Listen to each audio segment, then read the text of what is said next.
All right. I'm going to go ahead and get us started for this session. Aloha, talofa, hafade. Mahalo for joining us. This is the second workshop of this session. So it's workshop 2, session 3, titled Federal Grants and Support for Organizations Serving NHPI Communities. My name is Pedro Kamura. I'm Native Hawaiian. I'm from Waialua on the island of Oahu, and I'm the training specialist for the Pacific Region TTA Center.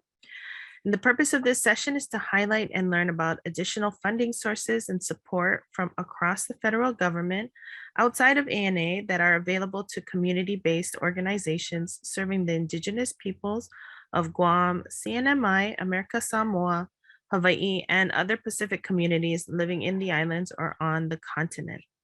So to give you an idea of how this session will go, each of our 3 esteemed panelists will be speaking for 10 minutes each about how their offices support NHPI communities. And then we'll have a 15-minute live Q&A session. So please feel free to put your questions in the chat box. That's where we'll be sourcing questions from. And then at the end, we'll have a few minutes to be distributing a flyer, a helpful handout for the last few minutes with the list of grants for NHPI organizations. So I want to go ahead and get us started. I'm very honored to introduce our panelists today. Our first panelist is Crystal Ka'ai, the Executive Director of the White House Initiative on Asian Americans, Native Hawaiians, and Pacific Islanders, and the President's Advisory Commission on Asian Americans, Native Hawaiians, and Pacific Islanders. In this role, she is responsible for advising the Biden administration on the coordination and implementation of federal programs and initiatives to advance equity, justice, and opportunity for Asian American, Native Hawaiian, and Pacific Islander communities. Prior to joining WHIAA and HPI, Crystal worked on Capitol Hill for over a decade, including serving as the executive director of the Congressional Asian Pacific American Caucus for 8 years. She previously held positions with the U.S. Senate Committee on Indian Affairs, the State of Hawaii, Office of Hawaiian Affairs, and the National Japanese American Memorial Foundation. Crystal was born and raised in Hawaii and is the first Native Hawaiian to ever lead WHIAA and HPI. So mahalo, Crystal, for being here today. Our second panelist is Summer Lee Haunani Silva, Senior Advisor for Native Hawaiian Affairs at the U.S. Department of the Interior, a Native Hawaiian attorney from Waimanalo, Oahu, who most recently served as the Executive Director of the Native Hawaiian Legal Corporation. Summer joins the Interior with more than a decade of experience litigating before federal and state courts in Hawaii, New York, and New Jersey. During her tenure at NHLC, she led litigation efforts on Native Hawaiian rights issues, including water rights, state and federal government entitlement programs, public trust and historic Native land claims.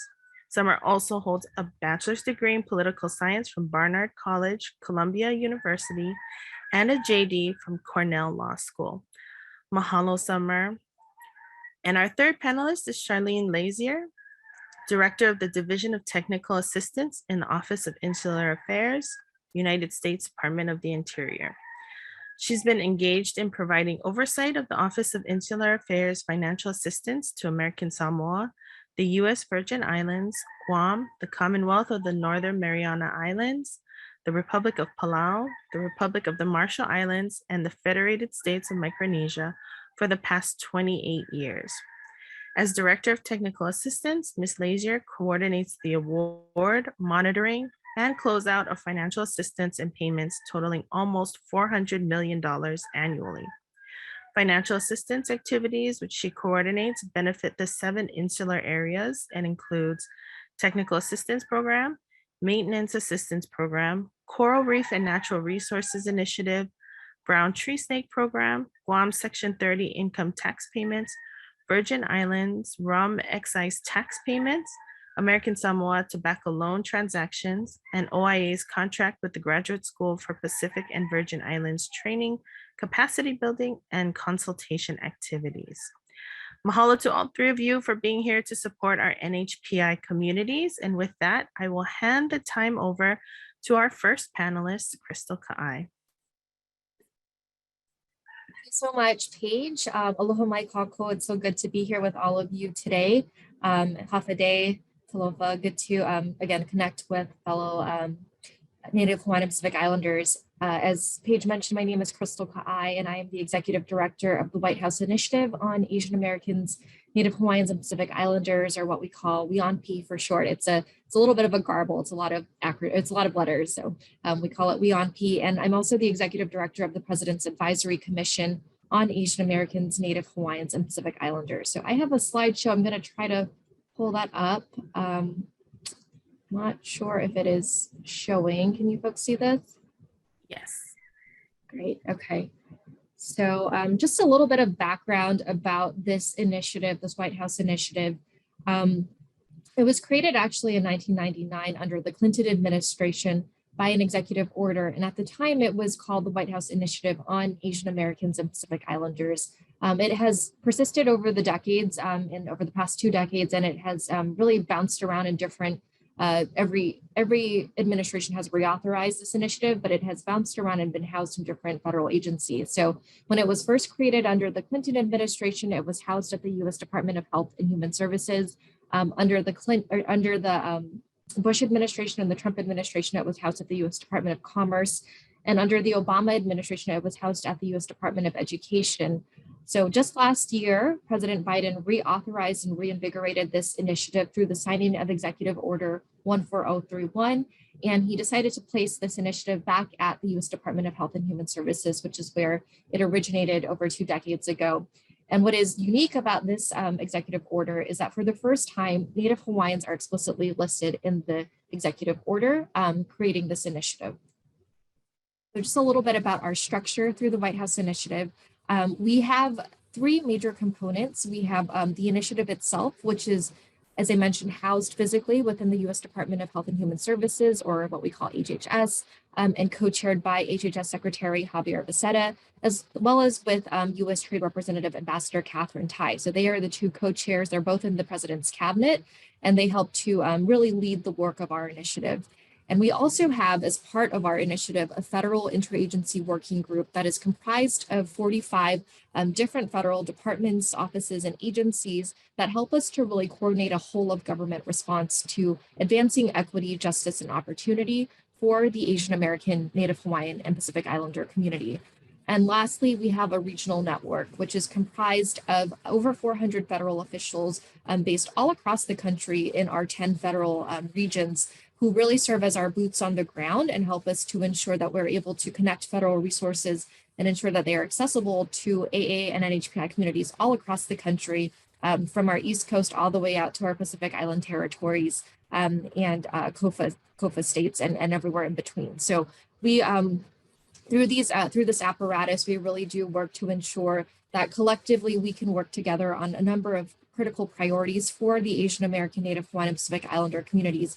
And I mentioned earlier too that we have a presidential advisory commission, which is separate from the initiative, but works very closely with us. And that advisory commission is comprised of individuals, 25 of them, who are appointed by the president to advise him on ways to better serve the AA and NHPI population. And it does include a handful of Native Hawaiian and Pacific Islander leaders, including former Congressman Underwood from Guam, as well as some of our Pacific Island leaders on the continent and Native Hawaiian leaders in Hawaii. So we're very grateful to have that work. I'm so sorry. I'm not sure if my thing is still showing my full PowerPoint or if it's, let's see. Can you folks see my PowerPoint? Yes. Okay. So that was a little bit about our structure. Okay, I'm gonna just stop sharing this because having some issues with the PowerPoint. Apologies, everyone. But in terms of our structure, I mentioned, we have those mechanisms to really ensure that we are coordinating a whole of government response to advance issues of concern for the Native Hawaiian and Pacific Islander community, as well as with Asian Americans. And I know for me personally, as someone who is of Native Hawaiian descent and also Asian American, which is not uncommon in Hawaii. But I know that the groups cannot be any more different in terms of the resources that they are fighting for, the challenges that they are facing. And far too often we see that our Native Hawaiian and Pacific Islander communities are overlooked at the federal level. And so that is why I am so proud to serve in an administration that has that understands, the unique needs of our communities, that has explicitly referenced Native Hawaiians for the first time ever in its executive order, and that truly cares about ensuring that the needs and concerns of Native Hawaiian and Pacific Islander communities are uplifted at the highest levels. And that includes making sure that we are disaggregating our data from Asian American data, because we know that unfortunately far too often, so many of the disparities that we face and see are not addressed at the federal level, oftentimes because we are virtually invisible in the data. And that happens in one of two ways. It's, one, we're either considered other because they don't have enough data collected on our communities because we are such a small population size, or the other way that we get invisibilized in the data is when we get lumped in with the Asian American category. And we know that unfortunately, too often we see that the disparities that we face as a community are often masked when our data is lumped in together with Asian Americans. So that is a really big priority for us to ensure that we are able to really promote data equity and ensure we can better capture and understand the disparities that are unique to the Native Hawaiian and Pacific Islander community, and better able to address those resources or address those challenges through the resources we can provide through our White House initiative. And I know that later you will be hearing about some of the opportunities. I did want to say that this administration has already taken a number of strides to ensure that Native Hawaiians and Pacific Islanders have access to resources. And I'm going to give just a handful of examples. First, the U.S. Department of Commerce's Minority Business Development Agency has awarded more than $3.9 million in federal funding to 13 projects that support American Indian, Alaska Native, and Native Hawaiian businesses. We've also seen the Department of Housing and Urban Development's Office of Native American Programs they've made over $5 million in Native Hawaiian housing block grant funding available under the American Rescue Plan. And actually just recently, Congress passed a funding package that the president signed, which includes a lot of money for Native communities, including $22 million for the Native Hawaiian healthcare system, $39 million for Native Hawaiian education programs, as well as $1.5 million for the Center for Indigenous Innovation and Equity, and $500,000 for a new funding for the Native American Language Resource Center. So we're seeing, again, very historic investments in Native communities, which include our Native Hawaiians and our Indigenous Pacific Islander populations. And I want you all to know that, you have champions in the federal government. I'm so glad to be on this panel alongside with Summer and Kaulana, and seeing that, and Paige and others who are here, who have really helped to ensure that the federal government is more accessible to our communities, where we know that there's still, unfortunately, underrepresentation in terms of our ranks, in terms of representation in the federal government itself, but also in terms of the programs that we offer and the groups that are applying for it. And so we know that there is so much federal funding and resources available, and yet far too often the process of actually navigating how to apply for a grant, how to apply for some of these programs can be very daunting and seem very opaque to so many in our community. So I'm hoping, again, through our White House initiative on Asian Americans, Native Hawaiians, and Pacific Islanders, that we can help to be a bridge between our local communities in Hawaii, in the Pacific Islands, as well as on the continent who, are Native Hawaiian and Pacific Islanders who need to be able to access resources. Please see us as a resource and as a champion for all of you in helping to ensure that federal resources are truly accessible to all communities, including ours, and that we can get, hopefully by just this process of education and awareness and dialogue, more Native Hawaiian and Pacific Islander organizations just aware of the opportunities that are available to them. So with that, I will turn it back over to Paige, but just mahalo again for the opportunity to be here with you today. Mahalo nui, Crystal, for joining us today and for sharing. I think it's a really important wealth of knowledge for everyone here. I just want to remind you folks to feel free to put your questions or comments in the chat so that we can pull from them during our live Q&A. And with that, I'm going to hand it over to Summer Silva. Hello to Paige and Matthew for inviting me to participate on this panel. And really congratulations to all of you for being recipients and awardees of what I know to be highly competitive grants personally.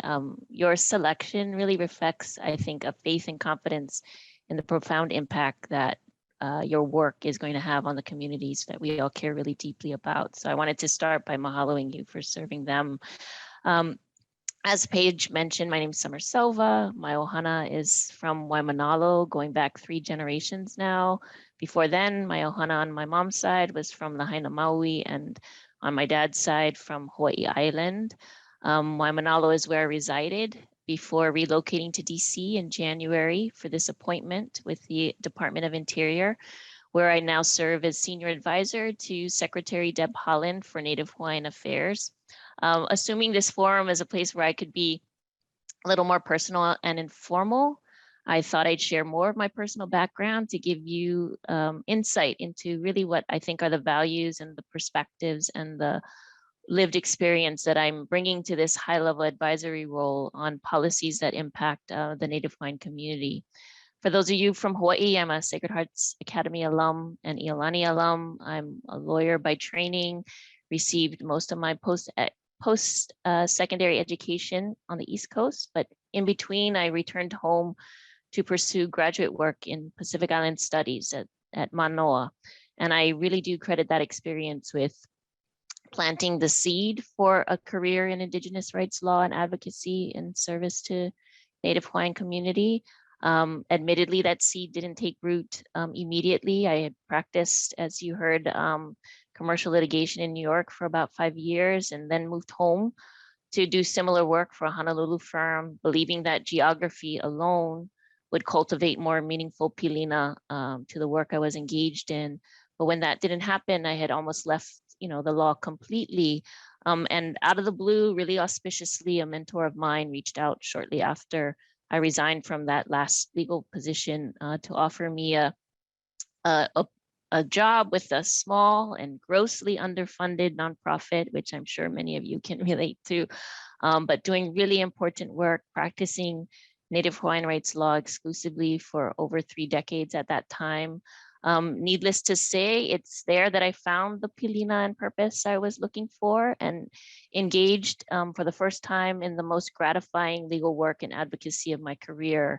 We were at that nonprofit never on the wrong side of the law, provided legal services to the underserved and those who, but for our representation, couldn't afford it. And every day, every case, every dollar we used to advance Native Hawaiian rights, from traditional customary practices to language preservation to DHHL beneficiary entitlements, natural resource cultural protection, and then of course breaches of trust by the state and federal government. And the only reason to leave work like that for me was to take a job that would allow me to work in the same vein, but with potentially even more impact in ways that really do advance and improve the condition of Native Hawaiians on a larger scale, with access to more resources and more opportunities to do so, and to sort of leave the ladder down and make sure that the doors to accessing those things were left open, wide open for the Native Hawaiian community.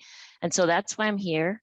Ensuring that the Department of the Interior's mission to steward natural and cultural resources while honoring the nation's responsibilities to Native peoples extends to the Native Hawaiian community in much more affirmative and more meaningful ways for as long as I'm serving in this senior advisor capacity.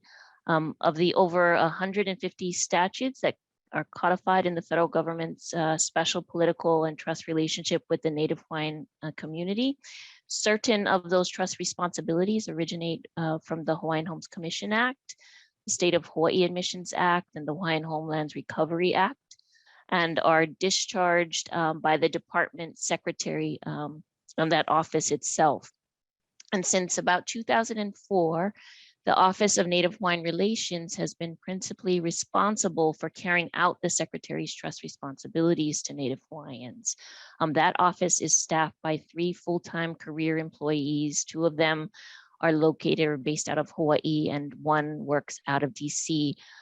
That office is housed within the Office of Policy Management and Budget, which isn't necessarily intuitive in terms of the DOI's organizational structure, which is why I mention it, but it does underscore how it operates independent from all of the other bureaus in the Department of Interior, including Indian Affairs, right? So like, how do you get an office of 3 people responsible for literally discharging trust responsibilities to over 600,000 Native Hawaiian beneficiaries? How do you give them the parity and visibility they deserve to fulfill trust obligations owed to the Native Hawaiian community more effectively? The Biden administration and the department's answer to that, at the urging of our Hawaii congressional delegation, was to create this senior advisor role and seat it in the immediate office of the secretary in order to elevate the priorities, the challenges, the barriers, the achievements, all of these things of consequence to the Native Hawaiian community directly to department leadership, the secretary herself, a cabinet level executive of the Biden administration.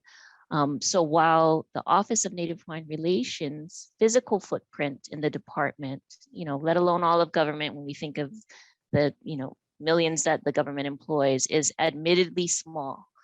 At this moment in time, the Native Hawaiian community's direct access to and influence over decision-making that affects their interests are greater now than they've ever been in the history of the department. And I'd say the same is true for the Native American community, who has a leader in the secretary with tremendous empathy for and firsthand lived experience with their achievements and their struggles in ways that inform her everyday decision making. And so many other government-wide initiatives, including all of the White House initiatives that Crystal just discussed and is involved in, and others that include the White House Council on Native American Affairs, which is, that council is coordinating really unprecedented collaborative interagency work across the executive branch. All of these synergies are coming together to promote and facilitate an all of government approach for meeting trust obligations to Native communities. So how can you tap into and access like the fruits of these really lofty all of government initiatives? I think that's the question I'd be asking myself if I was seated on the other side. And, not to sort of minimize things, but literally utilizing whenever possible the services, programs, and offerings of a department or an office like the Office of Native Hawaiian Relations, because their capacity and their funding and the priorities they're communicating to senior level leadership, not just at the department level, but across all of government, are informed by their engagements with all of you. The myriad evolving needs that are pressing, significant, that are part of these like repeated refrains that deserve a federal response and engagement. The more you utilize their services, the more justification there is to grow and expand their capacity so that those services and offerings can be, twofold, threefold over a period of time. On a very practical level, the Office of Native Hawaiian Relations small office footprint actually provides some advantages as well. Basically it has the flexibility in identifying its priorities, all of which again are informed by their engagements and the needs of the community. But also when you think about it, its office of 3 means that when you contact them, you don't have to navigate some large bureaucracy to access directly one or all 3 of these federal career employees who are exclusively dedicated to advancing the interests of Native Hawaiians with respect to the federal government, and who can engage you and or your concerns to the appropriate federal government branch or agency that can be most directly responsive to your needs. At this moment, their office activities include promoting and maintaining the department's Native Hawaiian organizations and homestead and beneficiary association lists. I mentioned that, and I really want you folks to sort of take heed if you're not already familiar with it, is because it assists federal agencies, that list, in consulting with and obtaining input from Native Hawaiian communities when required under federal law to do so for any action or policy that impacts Native Hawaiian interests. The department, a number of different departments and agencies use this list as their standard for beginning their consultation with Native Hawaiian communities. So registering on it gives you advance notice of those kinds of policy and activity implications, and also alerts you to other offerings of the federal government that you might not otherwise hear of. So I'd encourage you to look into your organization's sort of signing up for that list in order to avail yourself of all of the opportunities the federal government is providing. The office is also doing what it's called an Administration of the Native Hawaiian Community International Traditional Knowledge Project that facilitates this indigenous traditional ecological knowledge sharing with communities in the Pacific and around cultural and natural resource stewardship and preservation. Their office regularly informs historic preservation policy and provides guidance to federal agencies on international repatriation for those of you working in iwi kupuna space, and a lot more. I will also tell you that initiatives in the works, like literally at this very moment, include native language preservation efforts, sacred site protection, indigenous tourism and economic development opportunities. You're one of those NHOs on that list. You will be alerted as soon as next month to one example of an expanded offering to nonprofits and Native Hawaiian serving organizations. And we're also looking into expanding access on federal lands for traditional and customary practices. For all those reasons, I encourage you to visit the website at www.doi.gov/Hawaiian to familiarize yourself with all of the services and offerings of this office in particular. You know, I'm still only a few months into this new role, but I really do look forward to serving as a bridge in the same way Crystal mentioned, that allows amplification of the needs of our community to DOI leadership and other executive branch partners. So mahalo very much for your time. And aloha. Mahalo, Summer. And then our third panelist for today is Charlene Lazier.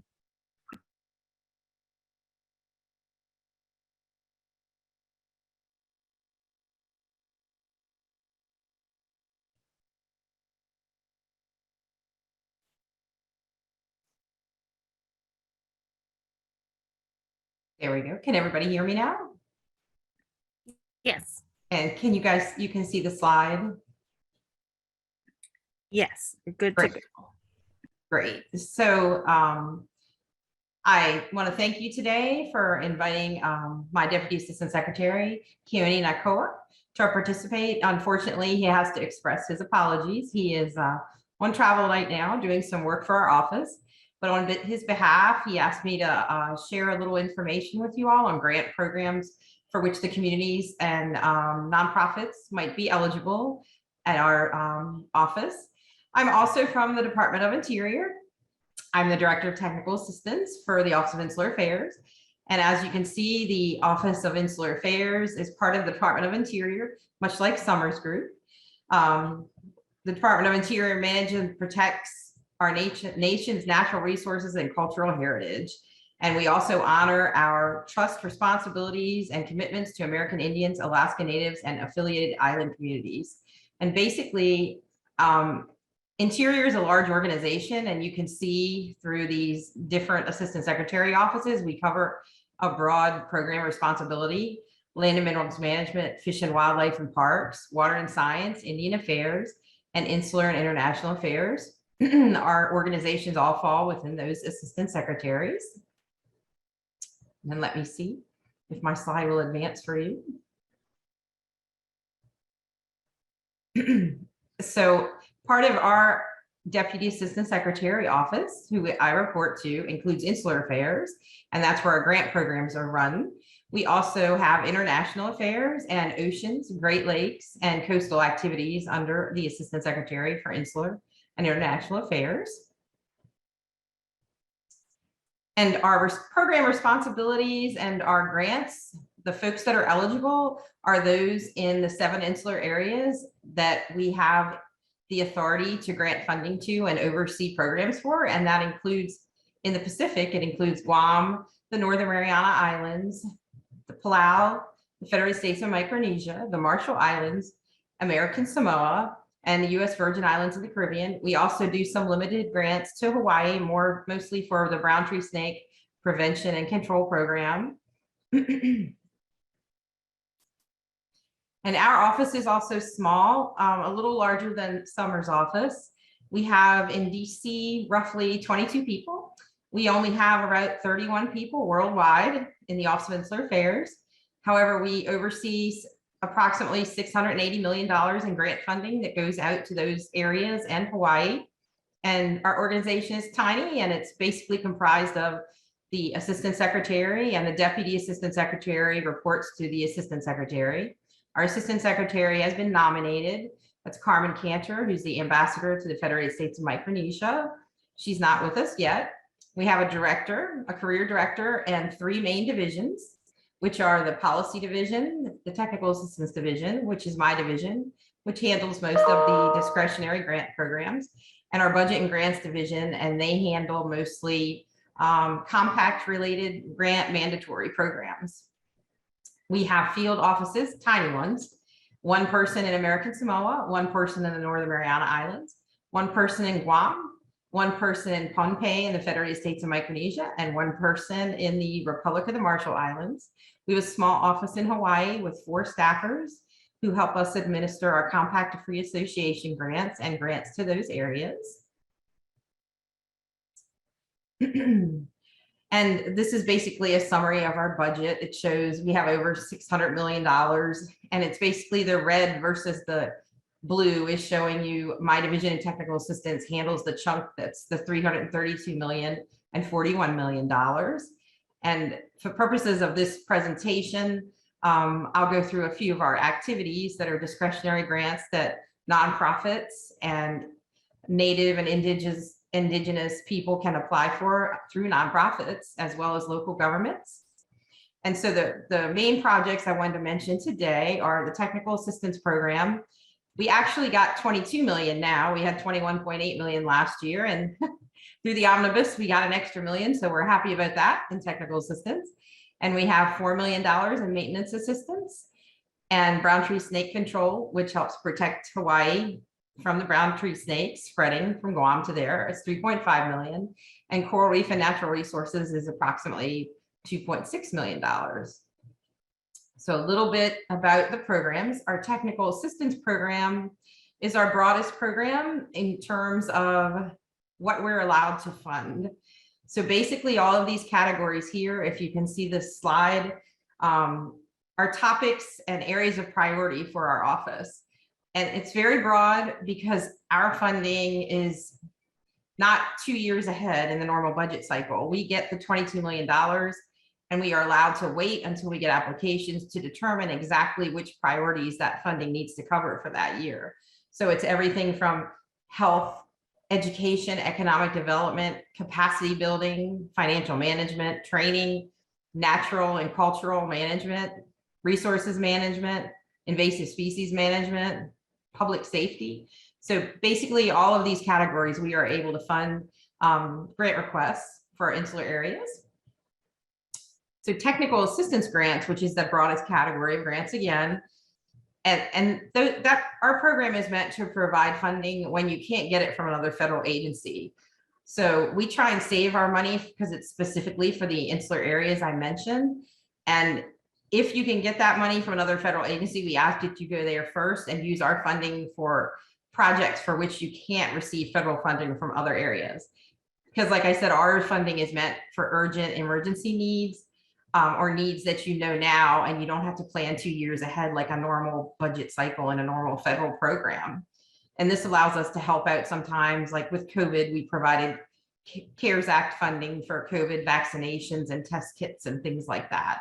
So that's why this program is so flexible. And it also allows the governments or the nonprofits to identify pressing issues and priorities that they have in the current year and try and develop action plans to mitigate those problems. Through technical assistance, in addition to grants, we do small amounts of reimbursable agreements with other federal agencies to address issues. And we have one large contract right now with the Graduate School USA. So we're able to provide training. It's called Pity Vidi training in the Pacific Islands and the Virgin Islands in a broad variety of financial management, accounting, audit, and management topics, and grant management also. So we have them under contract, and we try and provide training courses in each of those 7 insular areas for folks that let us know ahead of time that they're interested in what classes they're interested in. And if you let us know, we can let you know when the graduate school will be there to provide training in those subjects. And basically, this is kind of a repeat this slide, but it gives you an idea of the priorities we fund through technical assistance. And the ones that seem most directly related to the work that you all do is, I know that there's education and training requests sometimes, and we have funded things from even vocational education, nurses training. We fund Pacific lineman training. So we fund all types of training and are able to, and we funded training programs through local colleges and through the University of Guam. We also fund natural and cultural resource projects and other capacity building type projects. Some of the other areas that we fund that may or may not be related to what you're working on are climate change projects. That's a big focus for us this year. We just sent out an announcement for folks looking for grant management training, and that's because there's so much funding out there available through the new Biden priorities that folks needed help in applying for grants. So we are offering grants to help folks learn how to apply for grants, monitor and oversee federal grants as well as part of this project. So you can see there's a broad variety here of grants through that program. And the technical assistance grants, if you wanted to see examples, all of our press releases are at www.doi.gov/OIA for Office of Insular Affairs under press releases. And we have press releases on all the grants we've issued. You just go in by year and you can see examples of the types of grants we've awarded and to whom under technical assistance in our other programs. An example in the past year of some grants we provided to nonprofits are these listed here. We've provided funding for the Micronesian Resource Center One-Stop Shop, and we've provided funding for Guam Community College for construction trades boot camp. We provided $200,000 to the Guam Preservation Trust for the Heritage Preserve Natural and Cultural Resource Project, and we provided $138,000 to the University of Guam to establish the artifact maintenance program for the Guam Cultural Repository. So that's just to give you an idea of the different types of examples of projects that we funded. We also have a maintenance assistance program, and the maintenance assistance program may or may not be useful to your organization. We fund through that grants to help basically institutionalize proper maintenance practices on infrastructure. So we can fund training on how to train people to maintain a facility or a piece of equipment. We can also pay for specialized tools. The tools needed for vocational training, vocational repairs that they are making to infrastructure of different types. And we can also do limited repairs on infrastructure with this funding. An example is there was a typhoon in the Republic of Palau, and we provided funding to them short term to repair their hospital and school roofs after a hurricane rendered them unusable. And so they could get them back open quickly. Since our funding is available immediately, that was why we funded it through that source. Another one of our programs are the Coral Reef and Natural Resources programs. And through this project, we fund projects to help support efforts to protect the health of natural resources in the insular areas. And it also helps to adapt, mitigate, and build resilience to climate change.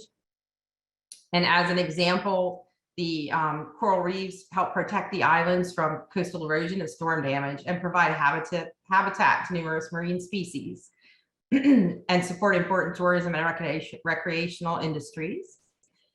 And the resources are currently experiencing a variety of stresses, including poor water quality, overharvesting, coastal development, disease, and bleaching directly related to climate change and related extreme weather events. Through this project, we also fund invasive species grants.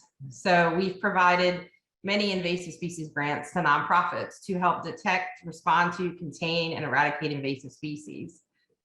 And those projects included things like little fire ant, coconut rhinoceros beetle, brown tree snake, crown of thorn starfish, any kind of invasive plant or animal in terrestrial or aquatic. We can fund those types of projects to respond to, detect, and eradicate those.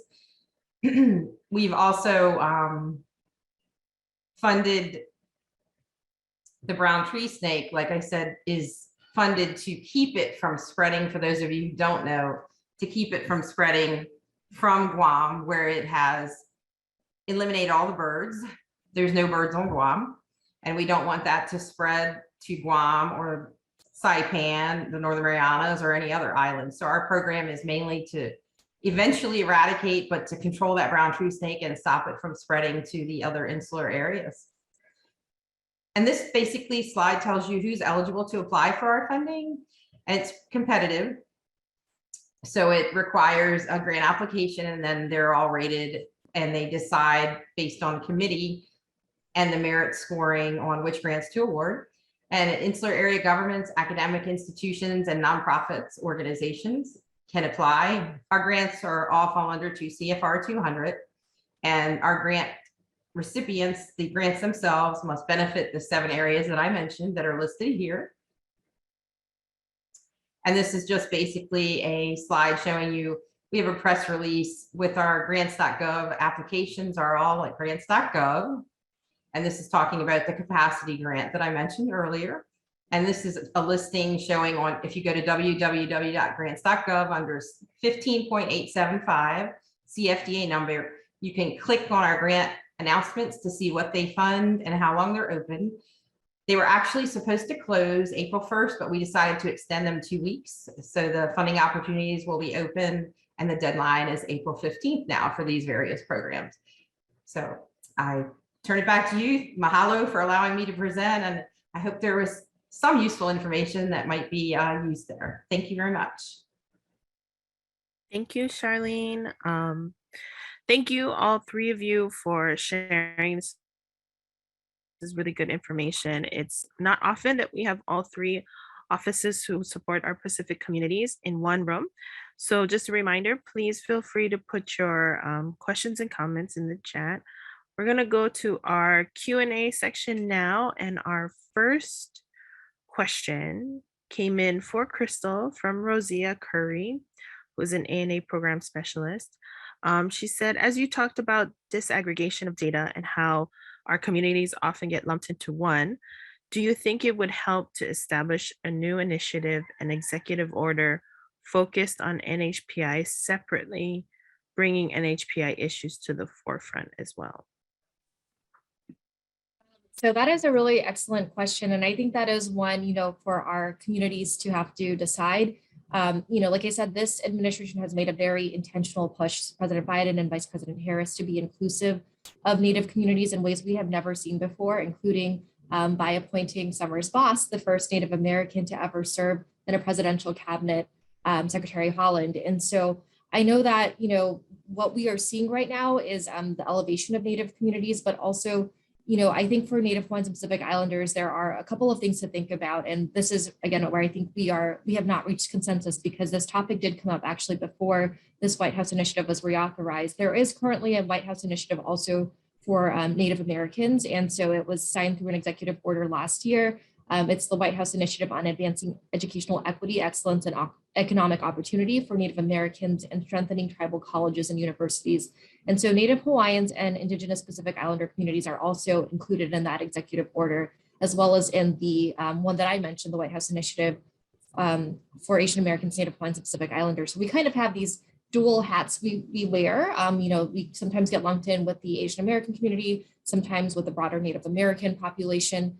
And I will say, I personally believe that there are benefits to being included in those communities, because oftentimes, because our populations are so small, just alone, we would not necessarily have as much of the same leverage that we would if we were, just kind of as a standalone, as opposed to where we are, included under some of these broader initiatives that really do ensure that our communities are included and centralized in some of the work that's being done this administration. So I think, again, this was a debate that happened even before my role was, formally announced. I know there were conversations in the community as to whether there should be a separate Native Hawaiian and Pacific Islander initiative, or whether, we should fold them into existing initiatives. And, this is ultimately where I think things landed. That doesn't mean that it precludes, future opportunities to maybe explore having a separate White House initiative that is specifically geared towards the Native Hawaiian and Pacific Islander community. But as I mentioned, I personally feel that we currently are, we have the advantage now of working in coalition with other communities of color in a way that really helps us to leverage our small numbers, but also, and limited clout. But again, when we in coalition work with other Native communities or with the Asian American population, I've seen that it's actually been a lot more beneficial than not, at least when it comes to federal resources and programs, because so much of what happens at the federal level, and this is the same as when I was on the Hill working in Congress, so much of what happens in Washington, D.C. is a numbers game. So there is strength in numbers and strength in having coalitions and allies. Thank you, Crystal. And Summer and Charlene, you're welcome to add to anything you'd like to add to this question. Summer, do you have anything you might want to add for this question?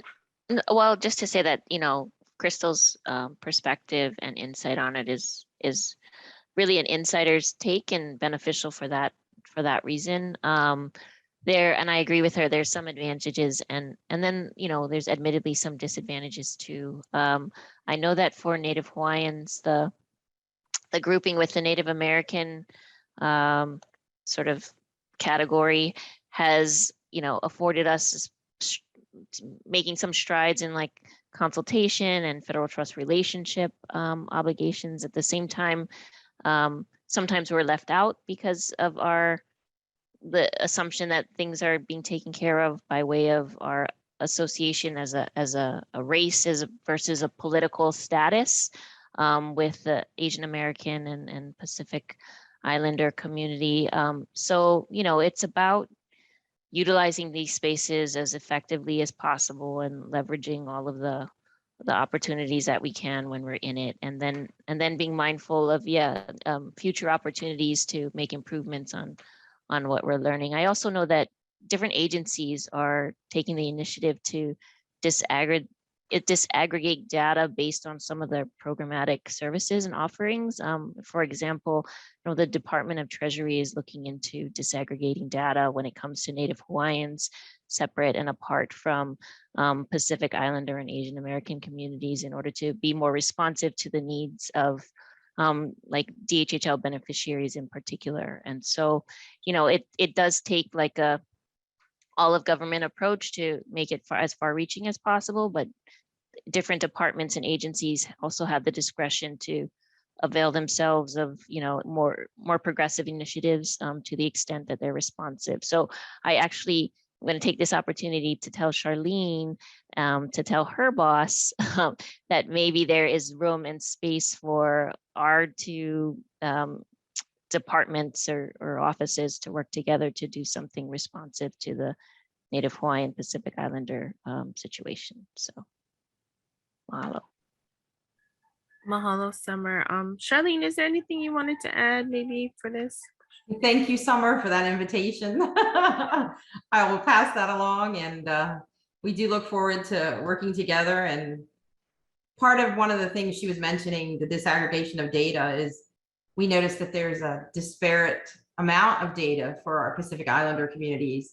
It's not always collected like it is in the States. So part of our office's mission is to go to those federal agencies and say, why aren't you collecting this data? And we need to compare apples to apples and collect the same data that we collect for the states to help them with their economic development. So we definitely agree with that. And we try and elevate the issues of our Pacific Islanders. We have gone various decades with no assistant secretary, where we just had a director, and they've elevated our office to have an assistant secretary and a deputy assistant secretary in hopes that it will help elevate these important issues to a higher status to get them taken care of. And then one other final comment, another way that we try and elevate issues for our Native and Indigenous people are through our IGIA, our insular government. We have an annual meeting in the spring with the White House to elevate issues and invite the governors from our areas and the congressional representation there to help represent the people in those areas. So that's one way we try and help elevate those issues. But thank you for the opportunity to speak. Thank you, Charlene. We just have about 3 minutes left for the Q&A. But there was a question that came in for Summer, and Summer answered it in the chat. And it had to do with local contacts. So Summer put all of hers in the chat. It's basically everyone's housed in the federal building. But maybe we can look and ask Crystal and Charlene, do you folks have some local office contacts, maybe in our communities, so Hawaii or Guam or anywhere else in the Pacific?